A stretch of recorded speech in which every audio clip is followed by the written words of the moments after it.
ಸ್ನೇಹಿತರೆ, ಇವತ್ತಿನ ವಿಡಿಯೋದಲ್ಲಿ ತಿಳಿದುಕೊಳ್ಳೋಣ ಮನುಷ್ಯ ಆಯಸ್ಸನ್ನ ಯಾರಿಂದ ಪಡೆದುಕೊಂಡ, 100 ವರ್ಷ ಆಯಸ್ಸು ಮನುಷ್ಯನಿಗೆ ಹೇಗೆ ಬಂತು, ಬ್ರಹ್ಮದೇವರು ಮನುಷ್ಯನಿಗೆ 100 ವರ್ಷ ಆಯಸ್ಸನ್ನ ಯಾಕೆ ಕೊಟ್ಟರು, ಇದರ ಹಿಂದಿನ ರೋಚಕ ಕಥೆಯನ್ನ ನಿಮಗೆ ತಿಳಿಸಿಕೊಡುತ್ತೇವೆ. ಈ ಕಥೆಯಿಂದ ನೀವು ತುಂಬಾ ವಿಷಯವನ್ನ ತಿಳಿದುಕೊಳ್ಳಲಿದ್ದೀರಿ. ಕಥೆಯನ್ನ ತಿಳಿದುಕೊಳ್ಳುವ ಮೊದಲು ನಮ್ಮ ಚಾನಲನ್ನು ತಪ್ಪದೆ ಸಬ್ಸ್ಕ್ರೈಬ್ ಮಾಡಿ. ಒಂದು ಹಂಸ ಕೈಲಾಸ ಪರ್ವತದಲ್ಲಿ ಕುಳಿತುಕೊಂಡಿತ್ತು. ಹಂಸ ಹಿಂತಿರುಗಿ ನೋಡಿದಾಗ 3 ಜೀವಿಗಳ ಮೇಲೆ ಹಂಸದ ದೃಷ್ಟಿ ಬೀಳುತ್ತೆ. ಅದರಲ್ಲಿ ಒಂದು ಕತ್ತೆ, ಒಂದು ನಾಯಿ, ಮತ್ತೊಂದು ಗೂಬೆ.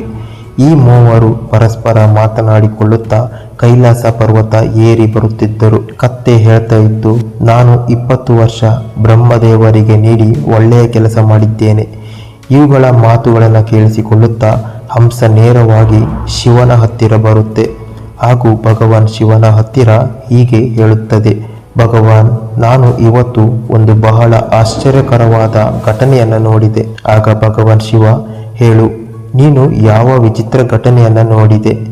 ಆಗ ಹಂಸ, ಭಗವಾನ್, 3 ಜೀವಿಗಳು ನಿನ್ನ ಹತ್ತಿರ ಬರುತ್ತಿದ್ದಾವೆ. 3 ಪರಸ್ಪರ ಮಾತನಾಡಿಕೊಳ್ಳುತ್ತಾ ನಿನ್ನ ಸನ್ನಿಧಾನಕ್ಕೆ ಬರುತ್ತಿದ್ದಾರೆ.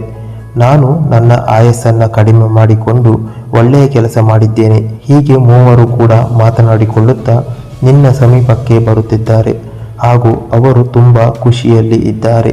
ಇದಕ್ಕೆ ಏನು ಕಾರಣ ಎಂದು ಕೇಳುತ್ತದೆ ಹಂಸ. ಆಗ ಭಗವಂತ ಪರಮೇಶ್ವರ, ಗಮನವಿಟ್ಟು ಕೇಳು. ಸೃಷ್ಟಿಕರ್ತ ಬ್ರಹ್ಮದೇವ ಹಲವಾರು ಜೀವಿಗಳನ್ನು ಸೃಷ್ಟಿ ಮಾಡಿದ್ದಾರೆ. ಒಂದು ದಿನ ಈ 3 ಪ್ರಾಣಿಗಳು ಬ್ರಹ್ಮದೇವರ ಹತ್ತಿರ ಹೋಗುತ್ತವೆ. ಭಗವಂತ 3 ಪ್ರಾಣಿಗಳು ಬರುತ್ತಿರುವುದನ್ನು ನೋಡಿ ಏನು ವಿಚಾರವೆಂದು ವಿಚಾರಿಸುತ್ತಾರೆ. ಆಗ 3 ಪ್ರಾಣಿಗಳು, ಹೇ ಪ್ರಭು, ನಮಗೆ ಎಷ್ಟು ಆಯಸ್ಸನ್ನು ನೀಡಿದ್ದೀಯಾ? ನಮ್ಮ ಆಯಸ್ಸನ್ನು ನೀವು ಈಗಲೇ ನಿರ್ಧರಿಸಬೇಕು ಎಂದು ಕೇಳಿಕೊಂಡವು. ಆಗ ಅಲ್ಲೇ ಕುಳಿತಿದ್ದ ಮನುಷ್ಯ ಕೂಡ ಬ್ರಹ್ಮದೇವರ ಹತ್ತಿರ, ಮನುಷ್ಯನಿಗೆ ಕೂಡ ಎಷ್ಟು ಆಯಸ್ಸು ನೀಡಿದ್ದೀರಿ ಎಂದು ಕೇಳುತ್ತಾನೆ. ಆಗ ಬ್ರಹ್ಮದೇವರು, ನಿಮಗೆ 4 ತಲಾ 40 ವರ್ಷ ಆಯಸ್ಸನ್ನು ನೀಡಿದ್ದೇನೆ. ನಾನು ನೀಡಿದ ಆಯಸ್ಸನ್ನು ಅನುಭವಿಸಿ ಖುಷಿಯಾಗಿರಿ ಎಂದು ಹೇಳುತ್ತಾರೆ. ಆಗ ಬ್ರಹ್ಮದೇವರ ಮಾತನ್ನು ಕೇಳಿಸಿಕೊಂಡ ಕತ್ತೆ ಈ ರೀತಿ ಹೇಳುತ್ತದೆ, ಬ್ರಹ್ಮದೇವ, ನನಗ್ಯಾಕೆ 40 ವರ್ಷ? ನಾನು ದುಡಿದು ಸಾಯಬೇಕಾಗುತ್ತದೆ. ಹಾಗಾಗಿ ದಯವಿಟ್ಟು ನನ್ನ ಆಯಸ್ಸನ್ನು 20 ವರ್ಷ ಕಡಿಮೆ ಮಾಡಿ ಎಂದು ಕೇಳಿಕೊಳ್ಳುತ್ತದೆ. ಆಗ ಬ್ರಹ್ಮದೇವರು, ಆಯಿತು, ನಿನ್ನ 20 ವರ್ಷ ಆಯಸ್ಸನ್ನು ಕಡಿಮೆ ಮಾಡುತ್ತೇನೆ. ಆದರೆ ನಿನ್ನ ಜೊತೆ ಇದ್ದವರಲ್ಲಿ ಕೇಳು, ನಿನ್ನ 20 ವರ್ಷ ಆಯಸ್ಸನ್ನು ಯಾರು ತೆಗೆದುಕೊಳ್ಳುತ್ತಾರೆ? ಈ 3ರಲ್ಲಿ ನಿನ್ನ ಆಯಸ್ಸನ್ನು ತೆಗೆದುಕೊಳ್ಳಲು ಯಾರಾದರೂ ಸಿದ್ಧರಿದ್ದರೆ ನಿನ್ನ ಆಯಸ್ಸನ್ನು ಕಡಿಮೆ ಮಾಡಿಕೊಡುತ್ತೇನೆ. ಆಗ ಅಲ್ಲೇ ಕುಳಿತಿದ್ದ ಮನುಷ್ಯ ಹೇಳುತ್ತಾನೆ, ಹೇ ಭಗವಂತ, ಕತ್ತೆಯ 20 ವರ್ಷ ಆಯಸ್ಸನ್ನು ನನಗೆ ಕೊಡಿ. 40 ವರ್ಷ ಆಯಸ್ಸಿನಲ್ಲಿ ನಾನೇನು ಮಾಡಲಿ? ಹಾಗಾಗಿ ಕತ್ತೆಯ ಆಯಸ್ಸನ್ನು ಕೂಡ ನನಗೆ ಕೊಡಿ ಎಂದು ಕೇಳುತ್ತಾನೆ. ಆಗ ಭಗವಂತ ಹಾಗೆ ಆಗಲಿ ಎಂದು 20 ವರ್ಷ ಕತ್ತೆಯ ಆಯಸ್ಸನ್ನು ಮನುಷ್ಯನಿಗೆ ನೀಡುತ್ತಾರೆ. ಮನುಷ್ಯನ ಮೂಲ ವಯಸ್ಸು 40 ವರ್ಷ ಆಗಿತ್ತು. ಕತ್ತೆಯ 20 ವರ್ಷ ಆಯಸ್ಸು ಸೇರಿ ಒಟ್ಟು 60 ವರ್ಷ ಆಯಿತು. ಕತ್ತೆಗೂ ಖುಷಿಯಾಯಿತು. 20 ವರ್ಷ ದುಡಿಮೆ ಮಾಡುವುದು ತಪ್ಪಿತು ಎಂದು ಮನಸ್ಸಿನಲ್ಲಿಯೇ ಖುಷಿಪಟ್ಟಿತು. ಕತ್ತೆಯ ಆಯಸ್ಸು ಕಡಿಮೆಯಾಗಿರುವುದನ್ನು ನೋಡಿದ ನಾಯಿ ಕೂಡ, ಹೇ ಪ್ರಭು, ಇದೇನು ಅನ್ಯಾಯ? ಜನರು ನನ್ನನ್ನು ಹೊಡೆಯುತ್ತಾರೆ. ನಾನು ಹಸಿವಿನಿಂದ ಇರಬೇಕಾಗುತ್ತದೆ. ನನಗೆ ಸರಿಯಾಗಿ ಊಟ ಸಿಗುವುದಿಲ್ಲ. 40 ವರ್ಷ ಬದುಕಿ ನಾನು ಹೇಗೆ ಕಷ್ಟ ಅನುಭವಿಸಲಿ? ನನ್ನ ಆಯಸ್ಸಿನಲ್ಲಿ 20 ವರ್ಷ ಆಯಸ್ಸನ್ನು ಕಡಿಮೆ ಮಾಡಿ ಎಂದು ವಿನಂತಿ ಮಾಡಿತು. ಆಗ ಬ್ರಹ್ಮದೇವ, ಇಲ್ಲಿರುವ ಜೀವಿಗಳಲ್ಲಿ ಯಾರ ಹತ್ತಿರವಾದರೂ ಕೇಳಿಕೊ. ನಿನ್ನ 20 ವರ್ಷ ಆಯಸ್ಸನ್ನು ತೆಗೆದುಕೊಳ್ಳಲು ಯಾರಾದರೂ ಸಿದ್ಧರಿದ್ದರೆ ಅವರಿಗೆ ನಿನ್ನ ಆಯಸ್ಸನ್ನು ನೀಡಿ ನಿನ್ನ ಆಯಸ್ಸನ್ನು ಕಡಿಮೆ ಮಾಡಿಕೊಡುತ್ತೇನೆ. ಆಗ ಅಲ್ಲೇ ಕುಳಿತಿದ್ದ ಮನುಷ್ಯ ಹೇಳುತ್ತಾನೆ, ಬ್ರಹ್ಮದೇವ, 60 ವರ್ಷದಲ್ಲಿ ನಾನೇನು ಮಾಡಲಿ? ನಾಯಿಯ 20 ವರ್ಷ ಆಯಸ್ಸನ್ನು ಕೂಡ ನನಗೆ ಕೊಡಿ ಎನ್ನುತ್ತಾನೆ. ತಥಸ್ತು ಎನ್ನುತ್ತಾ ಬ್ರಹ್ಮದೇವ ಮನುಷ್ಯನಿಗೆ 20 ವರ್ಷ ಅಧಿಕ ವರ್ಷ ಆಯಸ್ಸನ್ನು ಕೊಡುತ್ತಾರೆ. ಇದೀಗ ಮನುಷ್ಯನಿಗೆ ಒಟ್ಟು 80 ವರ್ಷ ಆಯಸ್ಸು ಸಿಗುತ್ತದೆ. ಇದನ್ನೆಲ್ಲ ನೋಡಿದ ಗೂಬೆ ಕೂಡ ಬ್ರಹ್ಮದೇವರ ಹತ್ತಿರ ವಿನಂತಿ ಮಾಡಿಕೊಳ್ಳುತ್ತದೆ, ನನಗೂ 40 ವರ್ಷ ಆಯಸ್ಸು ಬೇಕಾಗಿಲ್ಲ. ನನಗೆ ಹಗಲಿನಲ್ಲಿ ಏನೂ ಕಾಣಿಸದು. ನಾನು ಕೇವಲ ರಾತ್ರಿಯನ್ನ ಮಾತ್ರ ನೋಡಬಲ್ಲೆ. ಇಷ್ಟು ವರ್ಷ ಬದುಕಿ ನಾನೇನು ಮಾಡಲಿ? ದಯವಿಟ್ಟು ನನ್ನ 20 ವರ್ಷ ಆಯಸ್ಸನ್ನು ಕಡಿಮೆ ಮಾಡಿಕೊಡಿ ಎಂದು ವಿನಂತಿಸಿಕೊಳ್ಳುತ್ತದೆ. ಆಗ ಬ್ರಹ್ಮದೇವರು, ಈ ಮೂವರಲ್ಲಿ ನಿನ್ನ ಆಯಸ್ಸನ್ನು ತೆಗೆದುಕೊಳ್ಳಲು ಯಾರಾದರೂ ತಯಾರಿದ್ದರೆ ಕೇಳಿಕೊ, ನಿನ್ನ ಆಯಸ್ಸನ್ನು ಕಡಿಮೆ ಮಾಡಿಕೊಡುತ್ತೇನೆ ಎನ್ನುತ್ತಾರೆ.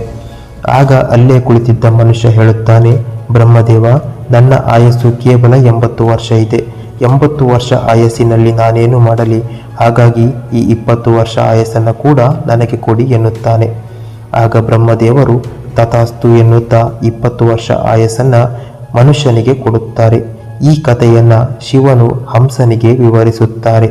ಆಗ ಹಂಸ, ಹೇ ಪ್ರಭು, ಮನುಷ್ಯನಿಗೆ ನಾಯಿ, ಕತ್ತೆ, ಗೂಬೆಯ ತಲಾ 20 ವರ್ಷ ಆಯಸ್ಸು ಸೇರಿ 100 ವರ್ಷ ಆಯಸ್ಸಾಗಿದೆ.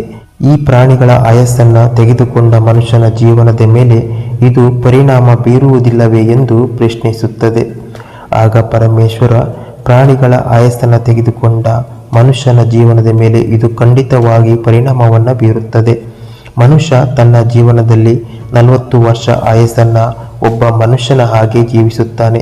ಈ 40 ವರ್ಷ ಅವನಿಗೆ ಮಹತ್ವಪೂರ್ಣವಾಗಿರುತ್ತದೆ. ಆತ ಏನೇ ಮಾಡಿದರೂ, ಸಾಧನೆ ಮಾಡಿದರೂ ಈ 40 ವರ್ಷದಲ್ಲಿ ಮಾಡಬಲ್ಲ.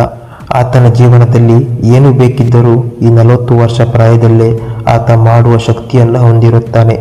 ಈ 40 ವರ್ಷ ಆಯಸ್ಸಿನಲ್ಲಿ ಆತನ ಬುದ್ಧಿಯ ಪರೀಕ್ಷೆಯಾಗುತ್ತದೆ. ಆತ ಸುಖಮಯ ಜೀವನ ಸಾಗಿಸಬಲ್ಲ.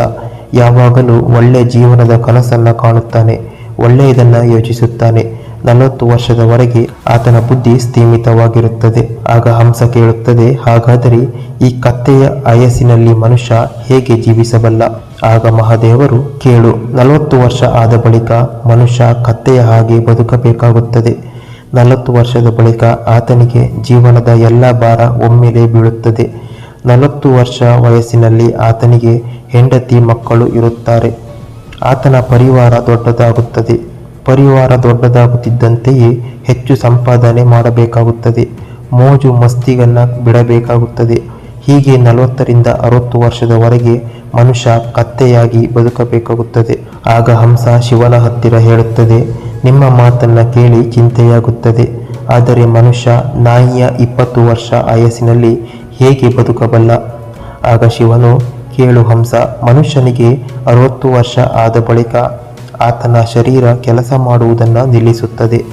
ಶಕ್ತಿ ಕಡಿಮೆಯಾಗುತ್ತದೆ. ವೃದ್ಧಾಪ್ಯ ಬರುತ್ತದೆ. ಜೊತೆಗೆ ಆತನ ಕುಟುಂಬ ದೊಡ್ಡದಾಗುತ್ತದೆ. ಮಗ, ಅಳಿಯ, ಸೊಸೆ, ಮಗಳಿಂದ ಕಿರಿಕಿರಿ ಪ್ರಾರಂಭವಾಗುತ್ತದೆ. ಯಾವ ರೀತಿ ನಾಯಿ ಪ್ರತಿಯೊಂದು ವಿಷಯಕ್ಕೂ ಜಗಳವಾಡುತ್ತದೆ, ಅದೇ ರೀತಿ ಮನುಷ್ಯನ ಪಾಡಾಗುತ್ತದೆ. 60 ವರ್ಷ ಆದ ಬಳಿಕ ಆತನ ಮಾತನ್ನ ಕುಟುಂಬದಲ್ಲಿ ಕೇಳುವವರು ಯಾರೂ ಇರುವುದಿಲ್ಲ. ನಾಯಿಯ ಹಾಗೆ ಆತ ಜೀವಿಸಬೇಕಾಗುತ್ತದೆ.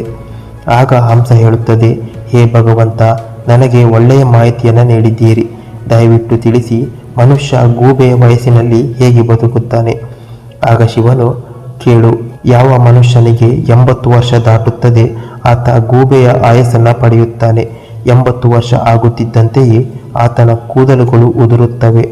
ಆತನಿಗೆ ದೇಹದಲ್ಲಿ ಯಾವುದೇ ಶಕ್ತಿ ಇರುವುದಿಲ್ಲ. ಆತ ದುರ್ಬಲನಾಗುತ್ತಾನೆ. ಕೈಕಾಲುಗಳು ಕೆಲಸ ಮಾಡುವುದನ್ನು ನಿಲ್ಲಿಸುತ್ತವೆ. ಆತನ ದೃಷ್ಟಿ ಕೂಡ ಮಂದವಾಗುತ್ತದೆ. ಕಿವಿ ಕೇಳಿಸುವುದು ನಿಲ್ಲುತ್ತದೆ.